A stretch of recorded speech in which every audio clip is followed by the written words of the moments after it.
يا من صليت بكل الأنبياء عقیدوں کا بیان پڑھیں گے۔ بسم اللہ الرحمن الرحیم۔ سب سے پہلے آپ لوگوں کو بتاتی چلوں کہ اس کا ٹیسٹ نہیں ہوگا، یہ صرف آپ لوگوں کو سمجھانے کے لیے ہے، اس چیز کا ٹیسٹ نہیں لیا جائے گا۔ تمام عالم پہلے بالکل ناپید تھا، پھر اللہ کے پیدا کرنے سے موجود ہوا۔ اللہ ایک ہے، وہ کسی کا محتاج نہیں، نہ اس نے کسی کو جنا، نہ وہ کسی سے جنا گیا، نہ اس کی کوئی بیوی ہے، کوئی اس کے مقابلے کا نہیں، وہ ہمیشہ سے ہے اور ہمیشہ رہے گا۔ کوئی چیز، یہ عقیدے ہیں، ٹھیک ہے؟ کوئی چیز اس کے مثل نہیں، وہ سب سے نرالا ہے، وہ زندہ ہے، ہر چیز پر اس کو قدرت ہے۔ کوئی چیز اس کے علم سے باہر نہیں، وہ سب کچھ دیکھتا ہے، سنتا ہے، کلام فرماتا ہے، لیکن اس کا کلام ہم لوگوں کے کلام کی طرح نہیں، جو چاہے کرتا ہے، کوئی اس کو روک ٹوک والا نہیں، وہی پوجنے کے قابل ہے، اس کا کوئی ساجی نہیں، اپنے بندوں پر مہربان ہے، بادشاہ ہے، سب عیبوں سے پاک ہے، وہی اپنے بندوں کو سب آفتوں سے بچاتا ہے، وہی عزت والا ہے، بڑائی والا ہے، ساری چیزوں کا پیدا کرنے والا ہے، اس کا کوئی پیدا کرنے والا نہیں، گناہوں کا بخشنے والا ہے، زبردست ہے، بہت دینے والا ہے، روزی پہنچانے والا ہے، جس کی روزی چاہے تنگ کر دے اور جس کی چاہے زیادہ کر دے، جس کو چاہے پست کر دے، جس کو چاہے بلند کر دے، جس کو چاہے عزت دے، جس کو چاہے ذلت دے، انصاف والا ہے، بڑے تحمل اور برداشت والا ہے، خدمت اور عبادت کی قدر کرنے والا ہے، دعا کو قبول کرنے والا ہے، سمائی والا ہے، وہ سب پر حاکم ہے، اس پر کوئی حاکم نہیں، اس کا کوئی کام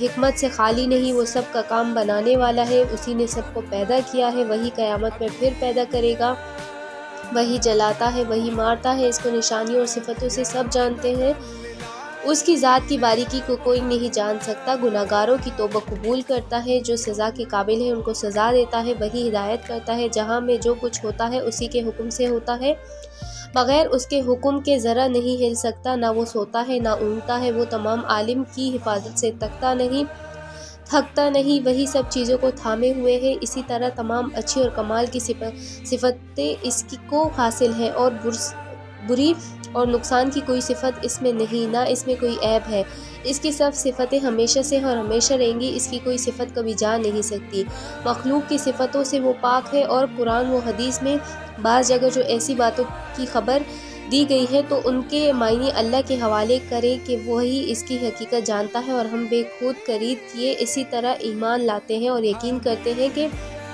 جو کچھ اس کا مطلب ہے وہی ٹھیک ہے، یعنی کہ اگر آپ نے دیکھا ہوگا حروف مقطعات الف لام میم یا سین قاف، یہ ان کا علم قرآن پاک میں ہر چیز کا ترجمہ ہے، ہر ورڈ کا ترجمہ ہے، لیکن اس چیز کا ترجمہ نہیں ہے، کیونکہ اس کا علم صرف اللہ تعالیٰ کے پاس ہے، تو ہمیں اس کو ایسے ہی قبول کرنا ہے، اس پر ایمان لانا ہے، یہ نہیں کہنا کہ اس میں کیا ہوگا، اس میں کیا نہیں ہوگا، اس پر ہم نے بحث و مباحثہ نہیں کرنا، اور یقین کرتے ہیں کہ جو کچھ اس کا مطلب ہے وہ ٹھیک ہے اور حق ہے، اور یہی بات بہتر ہے، یا ان کے کچھ مناسب معنی لگا لے جس سے وہ سمجھ میں آ جائے۔ عالم دنیا میں جو کچھ بھلا برا ہوتا ہے سب کو اللہ تعالیٰ اس کے ہونے سے پہلے ہمیشہ سے جانتا ہے، اور اپنے جاننے کے موافق اس کو پیدا کرتا ہے، تقدیر اسی کا نام ہے، اور بری چیزوں کے پیدا کرنے میں بھید ہے جن کو ہر ایک نہیں جانتا، بندوں کو اللہ تعالیٰ نے سمجھ اور ارادہ دیا ہے جس سے وہ گناہ اور ثواب کے کام اپنے اختیار سے کرتے ہیں، مگر بندوں کو کسی کام کے پیدا کرنے کی قدرت نہیں ہے، گناہ کے کام سے اللہ تعالیٰ ناراض اور ثواب کے کام سے خوش ہوتے ہیں، اللہ تعالیٰ نے بندوں کو ایسے کام کا حکم نہیں دیا جو بندوں سے نہ ہو سکے، کوئی چیز اللہ کے ذمہ ضروری نہیں، وہ جو کچھ مہربانی کرے اس کا فضل ہے، بہت سے پیغمبر اللہ تعالیٰ کے بھیجے ہوئے بندوں کو سیدھی راہ بتانے آئے ہیں، اور وہ سب گناہوں سے پاک ہے، گنتی ان کی پوری طرح اللہ ہی کو علم ہے، ان کی سچائی بتانے کو اللہ تعالیٰ نے ان کے ہاتھوں ایسی نئی اور مشکل باتیں ظاہر کی جو اور لوگ نہیں کر سکتے، ایسی باتوں کو معجزہ کہتے ہیں، ان پیغمبروں میں سب سے پہلے آدم علیہ السلام تھے، اور سب کے بعد سب سے آخری حضرت محمد رسول صلی اللہ علیہ وآلہ وسلم، اور باقی درمیان میں ہوئے، ان میں بعضے بہت مشہور ہیں جیسے حضرت نوح علیہ السلام، ابراہیم علیہ السلام، اسحاق علیہ السلام، اسماعیل علیہ السلام، یعقوب علیہ السلام، یوسف علیہ السلام، داؤد علیہ السلام، سلیمان علیہ السلام، ایوب علیہ السلام، موسیٰ علیہ السلام، ہارون علیہ السلام، زکریا علیہ السلام، عیسیٰ علیہ السلام، یحییٰ علیہ السلام، الیاس علیہ السلام، علیسیٰ علیہ السلام، یونس علیہ السلام، لوط علیہ السلام، ادریس علیہ السلام، ذوالکفل علیہ السلام، صالح علیہ السلام، ہود علیہ السلام اور شعیب علیہ السلام۔ سب پیغمبروں کی گنتی اللہ تعالیٰ نے کسی کو نہیں بتائی، اس لیے یوں عقیدہ رکھے کہ اللہ تعالیٰ کے بھیجے ہوئے جتنے پیغمبر صلی اللہ علیہ وآلہ وسلم ہیں، ہم ان سب پر ایمان لاتے ہیں، جو ہم کو معلوم ہے ان پر بھی اور جو نہیں معلوم ان پر بھی۔ پیغمبروں میں بعضوں کا مرتبہ بعضوں سے بڑا ہے، سب سے زیادہ مرتبہ ہمارے پیغمبر محمد مصطفیٰ صلی اللہ علیہ وآلہ وسلم کا ہے، اور آپ صلی اللہ علیہ وآلہ وسلم کے بعد کوئی نیا پیغمبر نہیں آ سکتا۔ قیامت تک جتنے آدمی ہیں اور جو ہوں گے، آپ صلی اللہ علیہ وسلم کے پیغمبر سب کے پیغمبر ہیں۔ ہمارے پیغمبر صلی اللہ علیہ وآلہ وسلم کو اللہ نے جاگتے میں جسم کے ساتھ مکہ سے بیت المقدس اور وہاں سے 7ویں آسمانوں پر اور وہاں سے جہاں تک اللہ کو منظور ہوا پہنچایا اور پھر مکہ میں پہنچا دیا۔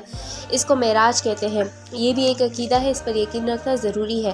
اللہ تعالیٰ نے کچھ کبھی اللہ کے حکم کے خلاف کوئی کام ہماری نظر سے چھپا دیا ہے، فرشتے گئے ہیں، ان میں 4 فرشتے بہت مشہور ہیں، حضرت جبرائیل، حضرت میکائیل، حضرت اسرافیل، حضرت اسرائیل علیہ السلام۔ اللہ تعالیٰ نے کچھ مخلوق آگ سے بنائی ہے، وہ بھی ہم کو دکھائی نہیں دیتی، ان کو جن کہتے ہیں، ان میں نیک و بد سب طرح کے ہیں، ان کے اولاد بھی ہوتی ہے۔ ان سب میں زیادہ مشہور شریر ابلیس یعنی شیطان ہے۔ مسلمان جب خوب عبادت کرتا ہے، گناہوں سے بچتا ہے اور دنیا سے محبت نہیں رکھتا اور پیغمبر علیہ السلام کی ہر طرح خوب تابعداری کرتا ہے تو وہ اللہ تعالیٰ کا دوست اور پیارا ہو جاتا ہے۔ ایسے شخص کو ولی کہتے ہیں۔ اس شخص سے کبھی ایسی باتیں ہونے لگتی ہیں جو اور لوگوں سے نہیں ہو سکتی، ان باتوں کو کرامت کہتے ہیں۔ ولی کتنے ہی بڑے درجے کو پہنچ جائے مگر نبی کے برابر نہیں ہو سکتا۔ اللہ کا کیسا ہی پیارا ہو جائے مگر جب تک ہوش و حواس باقی ہو، شرع کا پابند رہنا فرض ہے۔ نماز، روزہ اور دیگر کوئی عبادت معاف نہیں ہوتی، جو گناہ کی باتیں ہیں وہ اس کے لیے درست نہیں ہو جاتی۔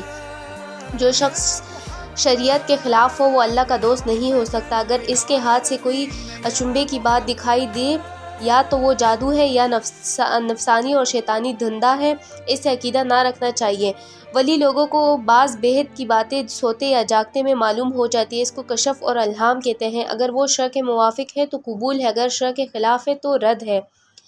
اللہ و رسول نے دین کی سب باتیں قرآن و حدیث میں بندوں کو بتا دی، اب کوئی نئی بات دین میں نکالنا درست نہیں۔ ایسی نئی بات کو بدعت کہتے ہیں۔ بدعت بہت بڑا گناہ ہے۔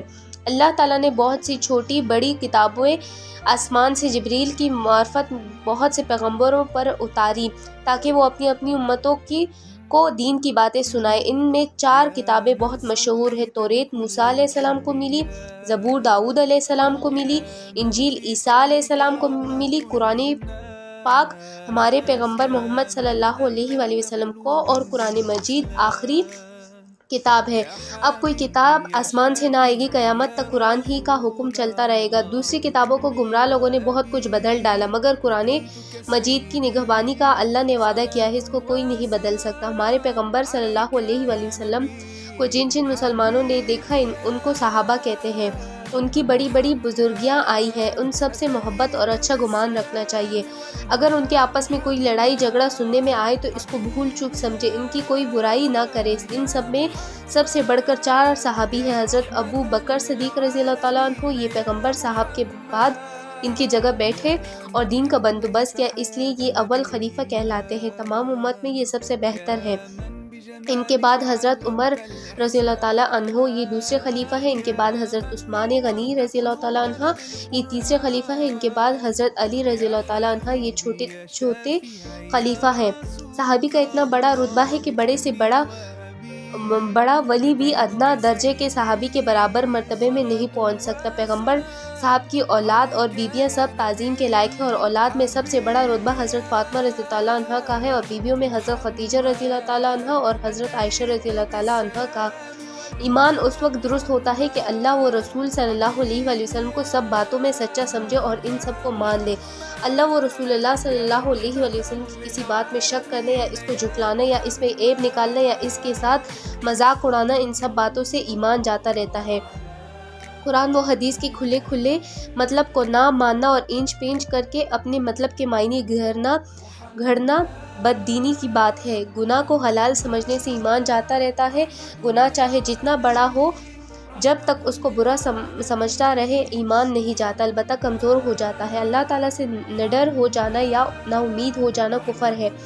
کسی سے غیب کی باتیں پوچھنا اور اس کا حکم کر لینا کفر ہے۔ غیب کا حال سوائے اللہ تعالیٰ کے کوئی نہیں جانتا، البتہ نبیوں کو وحی سے اور ولیوں کو کشف اور الہام سے، عام لوگوں کو نشانیوں سے بعضی باتیں معلوم بھی ہو جاتی ہے۔ کسی کا نام لے کر کافر کہنا یا لعنت کرنا بڑا گناہ ہے۔ ہاں یوں کہہ سکتے ہیں کہ ظالموں پر لعنت، جھوٹوں پر لعنت، مگر جن کا نام لے کر اللہ و رسول صلی اللہ علیہ وآلہ وسلم کی لعنت کی ہے، ان کے کافر ہونے کی خبر دی ہے، ان کو کافر ملعون کہنا گناہ نہیں۔ جب آدمی مر جاتا ہے، اگر گاڑا جائے تو گاڑنے کے بعد، اور اگر نہ گاڑا جائے تو جس حال میں ہو، اس کے پاس دو فرشتے جن میں سے ایک کو منکر دوسرے کو نکیر کہتے ہیں، اگر پوچھتے ہیں کہ تیرا پروردگار کون ہے، تیرا دین کیا ہے، حضرت محمد صلی اللہ علیہ وآلہ وسلم کو پوچھتے ہیں کہ یہ کون ہے، اگر مردہ ایماندار ہو تو ٹھیک ٹھیک جواب دیتا ہے، پھر اس کے لیے سب طرح کی چین ہے، جنت کی طرف کھڑکی کھول دیتے ہیں جس سے ٹھنڈی ٹھنڈی ہوا اور خوشبو آتی رہتی ہے اور وہ مزے میں پڑھ کر سو رہتا ہے، اور اگر مردہ ایماندار نہ ہو تو وہ سب باتوں میں یہی کہتا ہے کہ مجھے کچھ خبر نہیں، پھر اس پر بڑی سختی اور عذاب قیامت تک ہوتا رہتا ہے، اور بعضوں کو اللہ تعالیٰ اس امتحان سے معاف کر دیتا ہے، مگر یہ سب باتیں مردوں کو معلوم ہوتی ہیں، ہم لوگ نہیں دیکھتے۔ جیسے سوتا آدمی خواب میں سب کچھ دیکھتا ہے اور جاگتا آدمی اس کے پاس بے خبر بیٹھا رہتا ہے۔ مرنے کے بعد ہر دن صبح اور شام کے وقت مردے کا جو ٹھکانہ ہے دکھلا دیا جاتا ہے، جنتی کو جنت دکھلا کر خوشخبری دیتے ہیں اور دوزخی کو دوزخ دکھلا کر حسرت بڑھاتے ہیں۔ مردے کے لیے دعا کرنے سے، کچھ خیر خیرات دے کر بخشنے سے اس کو ثواب پہنچتا ہے اور اس سے اس کو بڑا فائدہ ہوتا ہے۔ اللہ و رسول صلی اللہ علیہ وآلہ وسلم نے جتنی نشانیاں قیامت کی بتائی ہیں، سب ضرور ہونے والی ہے۔ امام مہدی علیہ السلام ظاہر ہوں گے اور خوب انصاف سے بادشاہی کریں گے۔ کانا دجال نکلے گا اور دنیا میں بہت فساد مچائے گا۔ اس کے مار ڈالنے کے واسطے حضرت عیسیٰ علیہ السلام آسمان پر سے اتریں گے اور اس کو مار ڈالیں گے۔ یاجوج و ماجوج بڑے زبردست لوگ ہیں، وہ تمام زمین پر پھیل جائیں گے اور بڑا ادھم مچائیں گے، پھر اللہ کے قہر سے ہلاک ہوں گے۔ ایک عجیب طرح کا جانور زمین سے نکلے گا اور آدمیوں سے باتیں کرے گا۔ مغرب کی طرف سے آفتاب نکلے گا، قرآن مجید اٹھ جائے گا اور تھوڑے دنوں میں سارے مسلمان مر جائیں گے اور تمام دنیا کافروں سے بھر جائے گی، اور اس کے سوائے اور بہت سی باتیں ہوں گی۔ جب ساری نشانیاں پوری ہو جائیں گی تو قیامت کا سامان شروع ہوگا۔ حضرت اسرافیل علیہ السلام اللہ کے حکم سے سور پھونکیں گے۔ یہ سور ایک بہت بڑی چیز سنگ کی شکل میں پر ہے۔ اس سور کے پھونکنے سے تمام زمین و آسمان پھٹ کر ٹکڑے ٹکڑے ہو جائیں گے، تمام مخلوقات مر جائیں گی اور جو مر چکے ہیں ان کی روحیں بے ہوش ہو جائیں گی، مگر اللہ تعالیٰ کو جن کا بچانا منظور ہے وہ اپنے حال پر رہیں گے۔ ایک مدت اسی کیفیت میں گزر جائے گی، پھر جب اللہ تعالیٰ کو منظور ہوگا تمام عالم پھر پیدا ہو جائے تو دوسری بار سور پھونکا جائے گا، اس سے پھر سارا عالم پیدا ہو جائے گا، مردے زندہ ہو جائیں گے اور قیامت کے میدان میں سب اکٹھے ہوں گے اور وہاں کی تکلیفوں سے گھبرا کر سب پیغمبروں کے پاس سفارش کرانے جائیں گے۔ آخر ہمارے پیغمبر صلی اللہ علیہ وآلہ وسلم سفارش کریں گے، ترازو کھڑی کی جائے گی، بھلے برے عمل تو لے جائیں گے، ان کا حساب ہوگا، بازے بے حساب جنت میں جائیں گے۔ نیکوں کا نام مال داہنے ہاتھ میں اور بدوں کا بائیں ہاتھ میں دیا جائے گا۔ پیغمبر صلی اللہ علیہ وآلہ وسلم اپنی امت کو حوض کوثر کا پانی پلائیں گے جو دودھ سے زیادہ سفید اور شہد سے زیادہ میٹھا ہوگا۔ پلِ صراط پر چلنا ہوگا، جو نیک لوگ ہیں وہ اس سے پار ہو کر بہشت میں پہنچ جائیں گے، جو بد ہیں وہ اس پر سے دوزخ میں گر پڑیں گے۔ دوزخ پیدا ہو چکے ہیں، اس میں سانپ اور بچھو اور طرح طرح کا عذاب ہے۔ دوزخیوں میں سے جن میں ذرا بھی ایمان ہوگا وہ اپنے اعمال کی سزا بھگت کر پیغمبروں اور بزرگوں کی سفارش سے نکل کر بہشت میں جائیں گے، خواہ کتنے ہی بڑے گناہگار ہوں، اور جو کافر و مشرک ہے وہ اس میں ہمیشہ رہیں گے اور ان کو موت بھی نہ آئے گی۔ بہشت بھی پیدا ہو چکی ہے اور اس میں طرح طرح کے چین اور نعمتیں ہیں۔ بہشتیوں کو کسی طرح کا ڈر اور غم نہ ہوگا اور وہ اس میں ہمیشہ رہیں گے، نہ اس سے نکلیں گے اور نہ وہاں مریں گے۔ اللہ کو اختیار ہے کہ چھوٹے گناہ پر سزا دے دے یا بڑے گناہ کو اپنی مہربانی سے معاف کر دے اور اس پر بالکل سزا نہ دے۔ شرک اور کفر کا گناہ اللہ کبھی کسی کو معاف نہیں کرتا اور اس کے سوا اور گناہ جس کو چاہے گا اپنی مرضی اپنی مہربانی سے معاف کر دے گا۔ جن لوگوں کا نام لے کر اللہ اور رسول نے ان کا بہشتی ہونا بتلایا ہے، ان کے سوا کسی اور کے بہشتی ہونے کا یقینی حکم نہیں لگا سکتے، البتہ اچھی نشانیاں دیکھ کر اچھا گمان رکھنا اور اس کی رحمت سے امید رکھنا ضروری ہے۔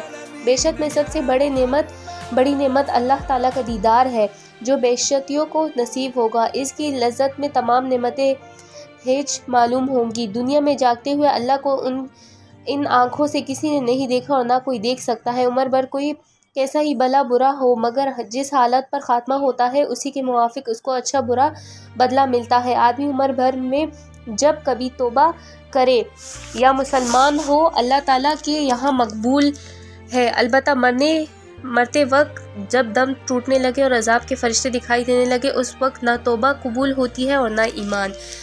امید کرتی ہوں آپ لوگوں کو سمجھ آ گئی ہوگی۔ السلام علیکم ورحمۃ اللہ وبرکاتہ۔